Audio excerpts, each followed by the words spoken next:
Welcome to Money Elementary. I'm Heidi. And I'm Vanessa. Hey. All right, imagine you're riding a seesaw that won't move.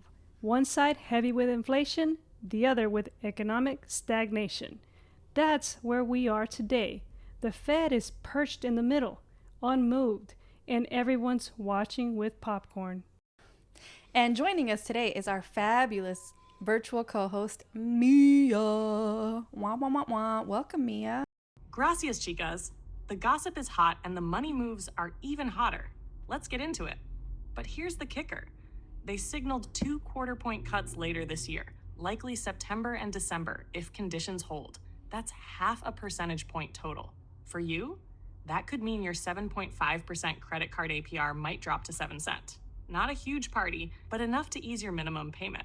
For folks with variable rate loans or planning to refinance, that's real money back in your pocket. Or not if inflation keeps them frozen. So, for the fourth meeting in a row, the Fed held the federal funds steady at 4.25 to 4.5%. No movement, no drama. Well, not from them anyway. And yes, that comes despite the usual chaos, tariff-led inflation, CEO gloom, and even Trump calling Jerome Powell a stupid person for not lowering the... It sounds so childish. You really- stupid person. Stupid person for not slashing the rates fast enough. So Trump wanted the Feds to cut the rates by 2 whole percentage points, which is insane. So accusing Powell of costing the country a fortune by dragging his feet. It's almost soap opera level drama up in there. Yep, sure is. 2 points is a big deal, Vanessa. That's not a trim. It's a haircut. If that had happened, people with adjustable rate mortgages or credit card debt could see hundreds shaved off their monthly bills. Sounds great, right? But major asterisk. It could also overheat the economy. Lower rates mean cheap borrowing, which pumps more money into the system. More spending, more demand, and if supply can't keep up, boom, the prices rise. That's inflation. Right now, most dots say we'll get 2 cuts by the end of the year. But don't get too comfy. Those data indicators move every time the data changes. It's the Fed's way of saying we might help, but only if the economy behaves. Classic cautious optimism. Inflation, May's PCE ticked up 2.4%, still above the Fed's 2% target. What's PCE? I don't know what that is. Well, I'm going to tell you. PCE is the Personal Consumption Expenditure Index. And apparently, there's a whole bunch of indices or indexes that the Feds look at, and this is one of them. This is one of the Fed's favorite thermometer for inflation. It watches what people actually spend on everything from groceries to healthcare, and even adjusts when folks switch to cheaper options. The Fed called this inflation meaningful, whatever that means. I'm just kidding. Meaning it's not just gas or airfare jumping, it's sticky stuff like rent and medical bills. Makes it harder to ignore and harder to fight. Right. Tariffs are like adding sugar to your coffee. It sweetens growth, but also ups the jitters. And the Fed, they're playing what feels like a zero-sum game. Cut rates and boost the economy, but risk more inflation. Hold steady and fight inflation, but risk slowing growth. There's no perfect win here. Helping one side can sting the other. Here's where it gets bumpy. Growth is slowing and unemployment is ticking up. The Fed cut its economic growth forecast to 1.4% and unemployment is expected to rise to 4.5% by the end of the year. Mix that with inflation still hanging around for 2.4%, and you've got what economists call stagflation, when everything feels stuck but still expensive. For regular folks, that means tighter budgets, fewer job openings, and more stress when it comes to borrowing or spending. And what's the CEO sentiment? What are those poor billionaires feeling right now? The Business Roundtable CEO Economic Index, which is another index that they look at, plunged to 69 points in quarter 2 of 2025. The lowest it's ever been, well, not ever, but the lowest it's been since 2020. I'm just adding my Latin spice to it. It's the lowest it's been since 2020. And well below the long-term average of 83. That's a huge difference. So from 83 to 69. All right. And more than 40%, this is huge, 40% of CEOs now plan to reduce their workforce over the next 6 months. Let me repeat that again. 40% of CEOs are planning to reduce their workforce over the next 6 months, up from about 30% in quarter 1. So that's wild. Cue the drama. A cooling jobs market, stubborn inflation, and a central bank that's divided. Some officials want cuts, others are still saying not yet. It's economic tug of war, and nobody's letting go. And yes, we're talking what's happening now in 2025. Amazon's Andy Jassy said AI-related efficiency gains will cut corporate jobs over time. And Microsoft? They're reportedly planning thousands more layoffs, mostly in sales, after cutting 6,000 positions back in May. Bond markets responded briefly. Yields dipped after the Fed announcement. Then they climbed up. The 10-year Treasury yield hovered around 4.4%. Now, for anyone wondering, yields are what investors earn for lending money to the government. When they rise, borrowing gets more expensive. When they fall, it gets cheaper. So this bounce back says Wall Street isn't totally sold on those rate cuts happening just yet. And let's talk about timing because this part's juicy. Powell basically said they're watching the data like a hawk. Well, they always are. Rate cuts, they're not automatic. He's not just handing them out like Oprah giving away cars. They want to see inflation cool off, the job market soften, and not crash. That's nice. And maybe get a little clarity on what these tariffs are going to be doing. So yeah, the cuts are on the table, but definitely not locked in. If unemployment climbs too fast while inflation stays sticky, they'll be stuck. But if things soften gently, we could see those cuts. It's like threading a needle with gloves on. And we can't ignore the politics here.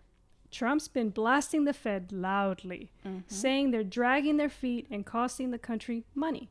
But Powell, he's holding the line, reminding everyone the Fed is independent, not a political tool. And then there's the giant budget deficit looming in the background. If they cut rates too fast, it could make the deficit even worse. So Powell's basically trying to steer a ship through a storm with one hand tied behind his back and a megaphone yelling at him. It's like Fed versus the world. The economy, politics, the markets, all shouting while Powell's whispering, please calm down. Hang in there. But I feel for Powell. Oh, yeah, that's a tough job to have, It especially sure is. with that kind of president that we have right now. Yeah, Am I not supposed to say that?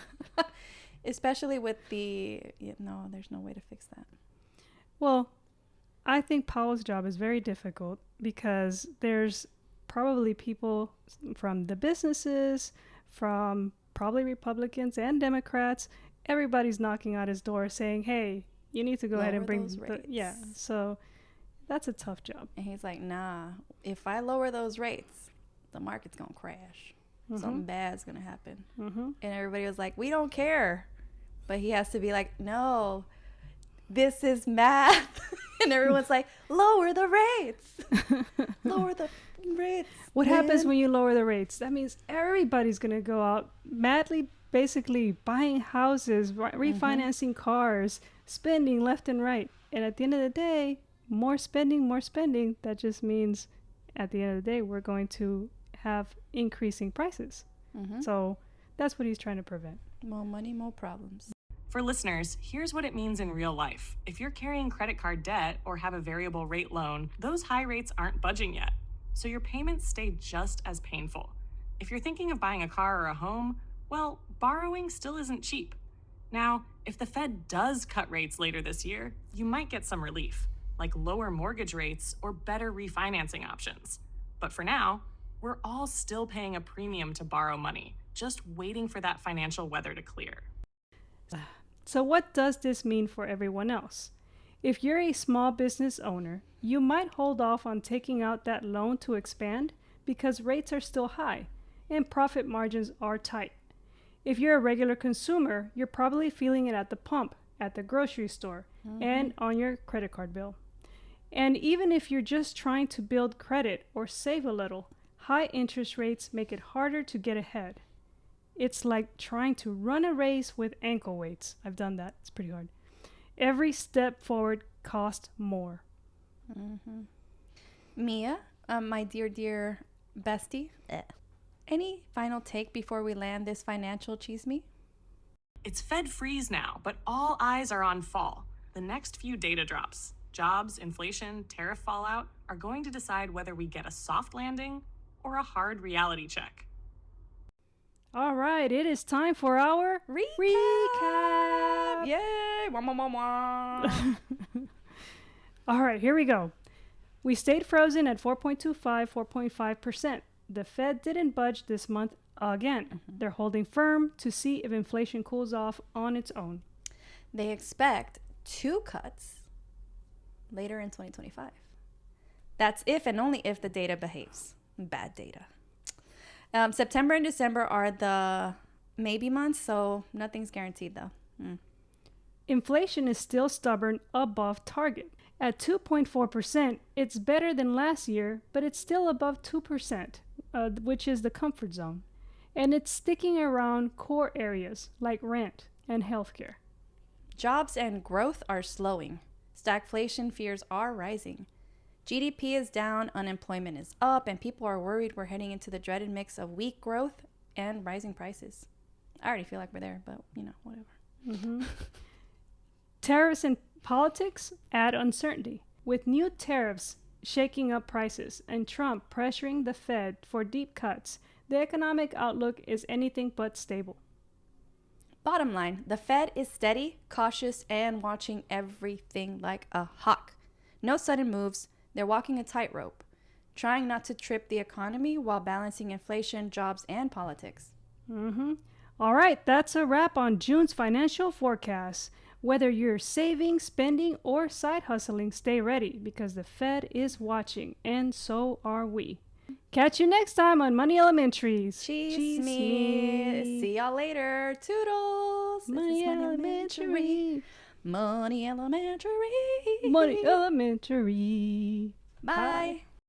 Hi, everyone. We are here at Money Elementary, Heidi and Vanessa. we want to clarify a few things before somebody gets the wrong idea. Or a bad idea. And as exciting or boring as it may be, please listen through all of our legal disclaimer information so that you understand up front that in this podcast, Money Elementary, we are not a financial advisor. If you need advice, go to your accountant, CPA, stockbroker, real estate agent, psychiatrist, psychologist, loan officer, therapist, financial advisor, or a credit analyst. Nothing said during Money Elementary episodes should be construed as advice.